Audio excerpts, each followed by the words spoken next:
Agar siz ijaraga mulk olgan bo'lsangiz, ushbu ijara obyektini ta'mirlashga shoshilmang. Videoni oxirigacha ko'ring, tushuntirib beraman.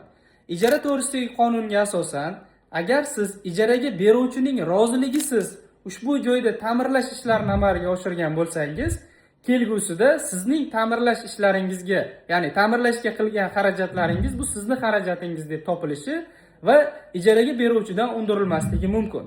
Tavsiyam shundan iboratki, siz ijara obyektini ta'mirlayapsizmi? Albatta, ijara shartnomasiga yoki qo'shimcha tarzda kelishuv qilib, ushbu qoidani albatta kiritib o'ting va ijaraga beruvchining roziligini oling.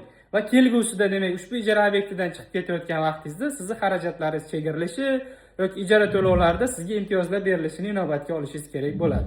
Agar sizga fuqarolik iqtisodiy masalalarda professional yuridik yordam kerak bo'lsa, bizga obuna bo'ling va savolingizni yozib qoldiring. Agar siz ijaraga mulk olgan bo'lsangiz, ushbu ijara obyektini ta'mirlashga shoshilmang. Videoni oxirigacha ko'ring, tushuntirib beraman.